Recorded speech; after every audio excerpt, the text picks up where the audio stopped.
Hello YouTube. We're going to try something a little bit different with today's video. I got this big package delivered today from Scan Computers, who are one of my preferred retailers when I'm building systems over here in the UK. And it's because a very good friend of mine has commissioned me to build a system for his young son. Yeah, there's my fat rig, being all fat and lovely. But this build is going to be purely a budget build, because it's for an 11-year-old, so we don't need all the bells and whistles. So what I'm going to do is open up this box, see what goodies are inside, and then come back and continue the video with the actual unboxing. Right, so what was in the box, you might all be asking. I apologise for the shaky, terrible nature of this video as well, because I'm using my Xperia phone. Right, what was in the box? Let's have a look. We have a Gigabyte GA-970A-DS3P.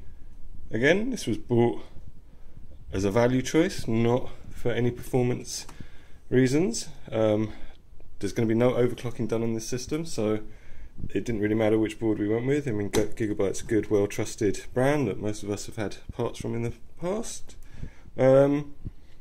Yeah, the processor, we went for the FX 350 Black Edition. I mean, a lot of people say go for the 6300 and overclock it to, the 100 megahertz, but this was like £5 more than the 6300, and seeing as this system isn't designed for overclocking, that's better for us. Graphics card for a bit of mild gaming at the resolution this system is going to be running at, which is 1440 by 900. This thing will be absolutely fine. You're not going to get ultra settings and 60 frames per second, but you'll be getting high to medium on 40 frames plus, which is perfectly playable, especially if you're an 11-year-old kid. What else did we get? We got a Toshiba 7200 RPM spin drive, hard drive, Corsair Select value RAM, 8 gigs, dual channel, and a case that was chosen by my friend just to put it all in. So that's the build. Now, price wise, this came in at about £375, which is pretty decent. You can probably have sourced the parts slightly cheaper from elsewhere, but they're usually companies that in the UK have had problems returning stuff to, whereas I've got to say scan.co.uk have a really great returns policy. They're up there with overclockers.co.uk and Amazon in terms of returning defective and DOA stuff, so I highly recommend them, and they've got really nice customer service on the telephone as well. So that's why I go with Scan. I prefer better service and pay a little bit more. But so next up I'm going to put this system together. Now obviously, because I'm filming with a mobile phone and not a camera with a tripod, I'm not going to be able to film myself doing this, but there's plenty of videos online that will teach you how to build a system. The only bit of advice I'll give to anyone doing it for the first time is make sure you ground yourself. Use an anti-static wrist guard or ankle guard or a grounding mat, and make sure the surface you're working on is ESD free as well, because you don't want to fry your gear due to discharge. Anyway, I will continue this video once the system is built and you can have a look. Okay, so here we have the motherboard. It looks pretty good for a £50 board, I must say. Black PCB, pretty stylish. Unusual for Gigabyte. Normally they go with that blue and white horrendous colour scheme, but black and grey, very good Gigabyte for your budget board. So what you can do is, if you don't have an anti-static workstation, is you can use your motherboard box to assemble the computer on. I like to assemble them outside of the case first, just in case anything is not working properly. Then you don't have to faff around with unmounting it from the back plate on the case. So what you can do is you can use your motherboard box, as you can see here, But one thing to take note of is that some of these motherboard boxes, the actual, this part of it, which is printed, sometimes it's conductive. So a good thing to do is to take out the inside packing, this normally this brown, normal brown cardboard, and build your system on that. So I'm going to crack on now, and we'll talk soon. Okay, so I've just cracked open the CPU box, and here is the CPU. Reminds me of the older AMD Athlons, to be honest. I haven't built an AMD system for a long time. My last AMD system was Athlon 64, which is a good few years ago now. So this is going to be interesting for me as well. Yeah, so you get the processor, you get a little case badge there. You get quite an interesting stock heatsink and fan. It's got a copper base, obviously with tin applied on it, and it's got copper heat pipes as well, but the actual heatsink itself is aluminium. But it's fine for stock. It's nice that there's some copper on it from a stock heatsink and fan. Anyway, I'll install this and I'll be back. Okay, so I've installed the CPU. Now, one thing to remember with AMD that I totally forgot that they did their CPUs this way, that the pins, the connecting pins that are on the underside that Intel now put on the motherboards are actually still on the CPU. So when you install the CPU, you're not meant to use any force whatsoever. All you're meant to do is this little gold triangle here will line up with a corresponding triangle on the motherboard, and you just give it a slight wiggle and the pins drop into the holes. You're not meant to use any pressure at all, yeah? So don't use pressure because you'll mash up your connecting pins.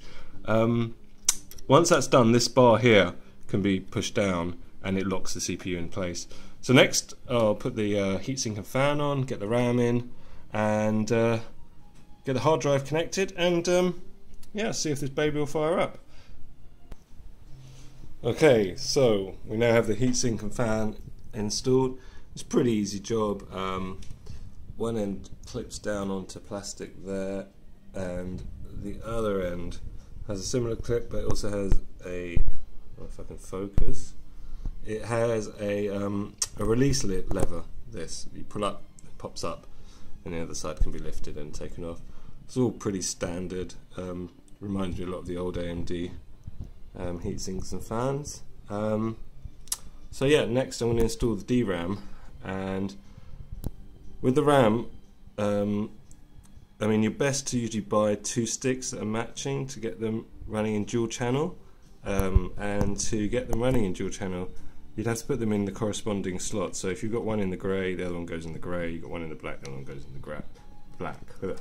Now on this system, due to the heatsink being pretty close to the black there, it just might make it a bit tricky to remove or add from that socket. So I'm just going to use the grey ones.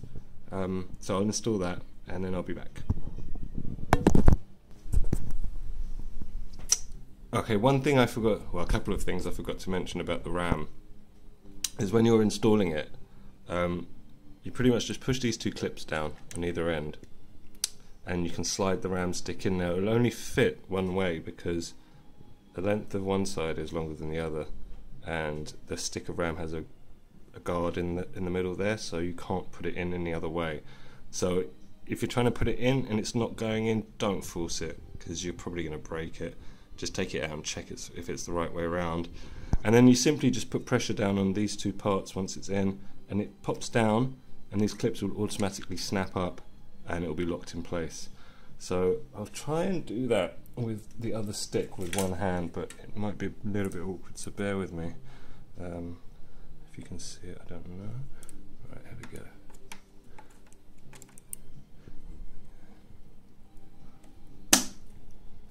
And that noise you just heard were the two side clips clicking in place and locking the RAM in. So that's our RAM in, our CPU's installed. Next thing we're going to do is the graphics card and then the hard drive. So I'll be back shortly. Okay, so I just unboxed the graphics card. It's an MSI R7 260X. Again, it was mainly chosen for budget concerns, but it should be able to pump out a decent sort of experience, for especially for an 11-year-old who's going to be entering PC gaming properly for the first time. I mean, he's already got like a PlayStation 4, so he doesn't need the best on his PC. And with this PC, he has got the chance to upgrade graphics card later on in a year or so, if he so chooses to. Yeah, it's the usual MSI stuff. It's a single fan cooler, which I would be surprised if they put a twin Frozen or something like that onto this graphics card, simply because it shouldn't be generating that much heat, even though it is an AMD. It should be okay. So I'm going to get that installed now. Installation wise, it's pretty simple. If your mother supports Crossfire or SLI, you'll have two of these full-size PCI Express 16 slots. If you've only got one card, it's a no-brainer, you just use the top slot. If you've got two, you connect both of them. I mean, this board's quite nice. For a £50 board, you get Crossfire, two-way Crossfire ability, you get 3 PCI Express 1 slots, and 2 normal PCI slots for Legacy, which is pretty good. I mean, it is only PCI Express 2.0, but with this graphics card, I don't think that's going to be an issue. And to be honest, graphics cards are still not saturating the PCI Express 3.0 bus, so it's not really an issue for a budget build like this. So I'll crack on and get that graphics card installed. Okay, so here is the case. I mean, it's pretty nice for like a £21 case or something like that. Again, it's purely chosen for budget reasons. Aesthetically, my friend ordered it. He thought it looked nice. It came with a 500 watt power supply. Now, I know some of you are going to be thinking those going to be some jank power supply from China, and I agree with you, to be honest. It's going to be the first thing I tell my friend to actually upgrade and get a decent power supply. But just to get the system up and going, and being that we're budget conscious on this build, it's good. And I like this big power button. It's really good for kids. It's huge. You just bang, bang, bang, bang. It's going to take a lot of wear and tear. So I'm going to pop that open, get the power supply hooked up to the motherboard, get the hard drive hooked up to the motherboard first as well, and see if we can post to BIOS. So I'll be back in a bit. Okay, I just want to add to what I was just saying. I've opened up the sides, obviously, to get everything exposed. And you got to worry when your power supply says Pentium model on it. However, it is CIT branded, and I've used some of their cheaper 500 watt power supplies in budget builds previously, and none of them have failed yet. So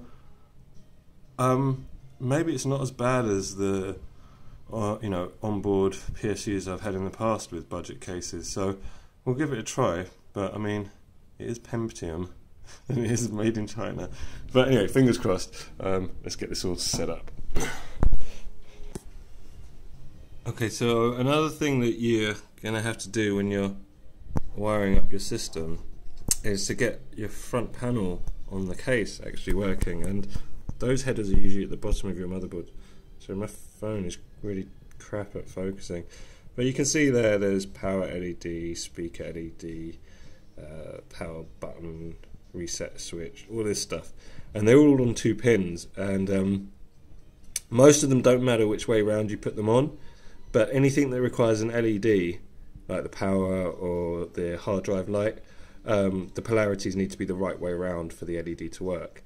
And they're labelled plus, minus, and as are the plugs, so you just put them into the right one. Moving over here, I had to take the Pentium power supply out of the case because the cables aren't long enough. I mean, it's a budget, it's a budget power supply. It's no frills, and it's also no PCI Express connector, which is okay because with the graphics card you get Molex to PCI Express, because this graphics card actually does take one 6-pin PCI Express power connector. I mean, thankfully it does come, the power supply does come with a 4-pin 12-volt ATX for the motherboard. Even though most newer motherboards come with 8-pin ATX because they draw so much power, it doesn't matter because for this build it's perfect. So yeah, I'm going to crack on, bring a monitor over here, a 1440 by 900p monitor, because that's going to be the resolution that this machine will be run at when it's in its home, and then we're going to fire it up and see if we can get into BIOS. So be back shortly.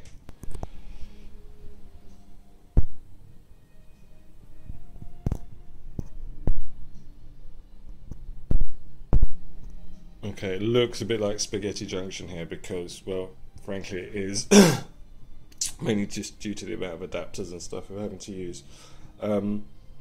Everything's wired up. I pulled this monitor from my bedroom, which has the same resolution as the system is going to be run on.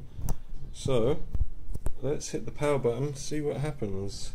Hitting the power button, oh, the case decides to slip.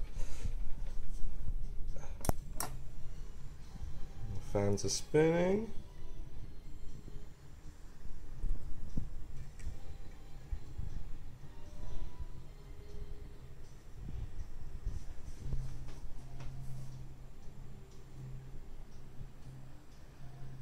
Nothing coming on the screen. There we go. It's posted. So that's good, basically. I mean, it's looking for Windows, it's looking for an OS, but the fact that it's posted means that the machine works. The components seemingly work. I mean, you have to do further tests inside Windows just to make sure everything's stable once you've built. But yeah, we're good to go. So the next thing I'm going to do is disconnect all this cabling, mount the whole system into the case, and get it all closed up, and then we'll go about installing Windows, which is very, very easy. So I'll be back in a bit. Okay, so we have everything mounted into the system now. Oh, my phone is not focusing. And it looks quite nice for a budget build, I must say.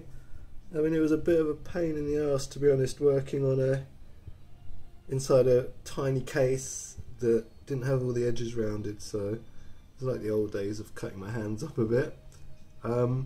Cable management isn't quite what I would, my normal high standards of cable management, purely due to the fact that half of the cables aren't long enough to manage, especially the headers for things like USB. The case just didn't provide enough cabling for that, and same with the power supply, just wasn't long enough, so I had to do a bit of a tie together there. But I mean, there's no front intake fan on this case anyway. I'm going to dig around my spare supplies and see if I've got a 90mm fan to fit on there, or maybe even a 75. I think it's got the holes for it, but it won't take a 120, and 120s are what I normally deal with. But on the whole, that's the build done.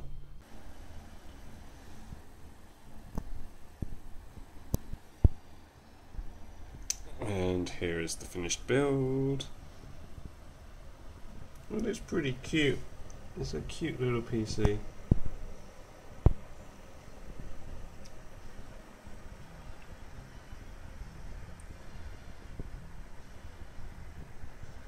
And the cable management could have been better, however, the front panel cables are really short on this case because it's a little stumpy little case. And so, yeah, it's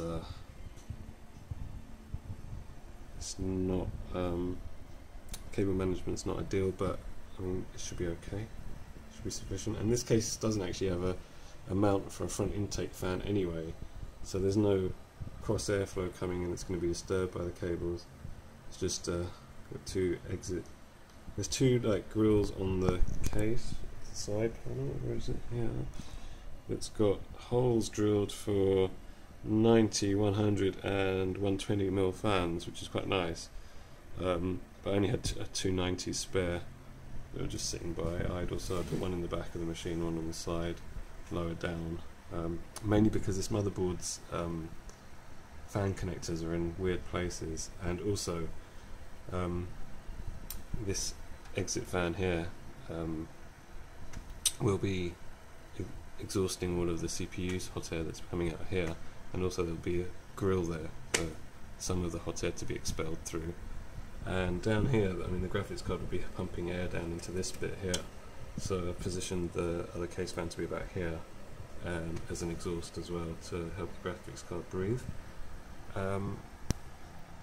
And it should be okay. I mean, it's a little bit noisy because there's no fan controllers, and those little 90mm fans, they spin like crazy. But yeah, I'll do some benchmarks in some video games once I've got everything installed. I'm still doing Windows updates and getting Steam installed and all of that stuff. So I'll end this here. Okay, so I've installed a few games, got Steam up and running and whatnot. Took a while to get everything downloaded. So we're going to try the BioShock Infinite benchmarking utility. I'm going to do it on Ultra DirectX 11 with diffusion depth of field, and we'll be running it at the monitor's native resolution, which is 900p. So let's have a look, see how it runs on a R7 260, which was a £100 graphics card, and AMD FX 6350, which was I think a £100 processor as well. I can't remember the prices, to be honest, but yeah, I mean, that looks really smooth, really smooth. And you get performance now on £100 graphics cards that we were paying about £300 for a couple of years ago. So, you know, very playable frame rate to me. Well, that looked playable anyway. And yeah, we're going through now.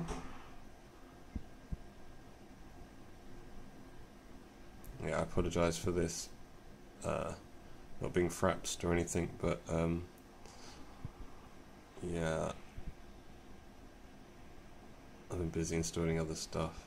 I mean, I've got fraps on the system, but I didn't start the counter, which is a bit silly. But we'll read the FPS at the end in the text file that this benchmark gives you. You can see exactly how well this budget build is done. And I think that's the end of the benchmark. Yep, so let's have a look at the results as I zoom in. Alright, as you can see, the first line, the average FPS is 54.80, minimum was 19.44, the max was 177.29. Now, as we scroll down,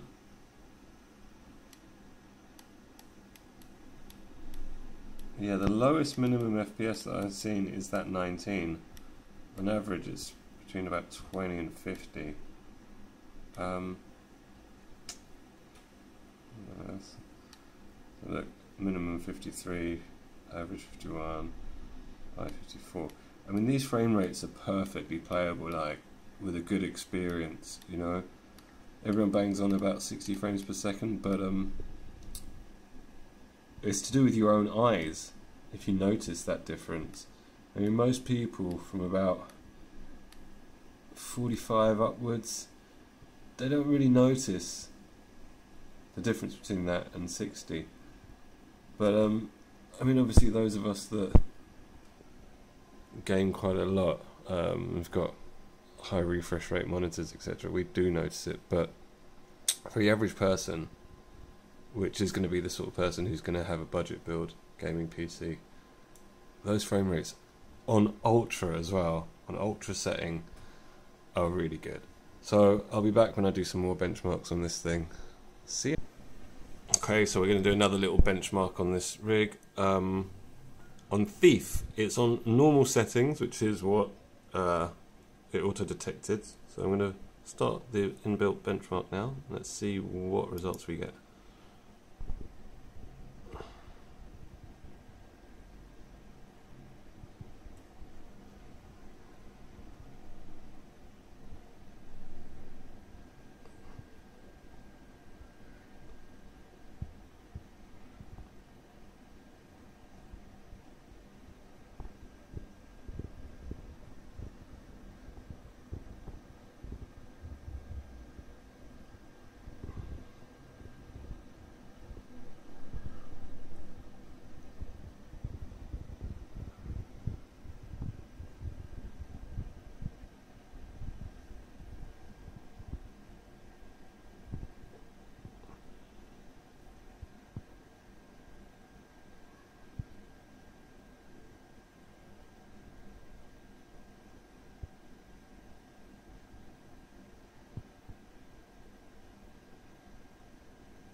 It's pretty smooth.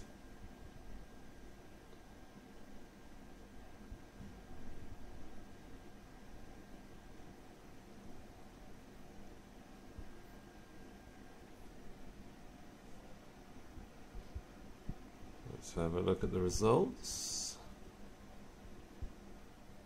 So, benchmark results are, if I can get some focus going on with my phone. Focus, damn it. Yeah, it's not focusing in. Well, the results are minimum FPS was 0, which is a bit weird. Maximum FPS 61.5, average FPS 40.6. I mean, those figures are perfectly playable.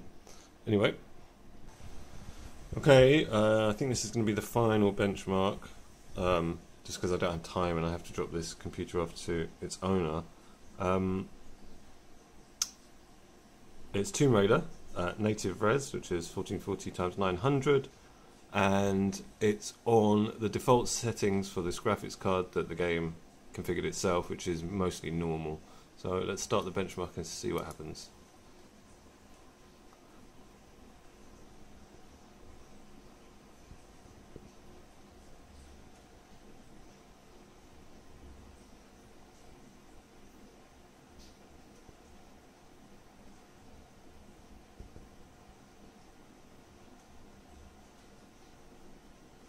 Actually looks really good on the screen. Obviously the textures are not ultra HD quality, and there's no soft shadows, and her hair isn't looking as good as it looks with whatever the name of the effect is that gives her real looking hair. I can't remember, it's been a while since I played Tomb Raider. But it's smooth, I mean that's the main thing, it looks good. And the frame rate is nice. I don't know what the frame rate is because this doesn't show whilst the benchmark's running, but I think at the end we'll get our readout of average FPS and whatnot.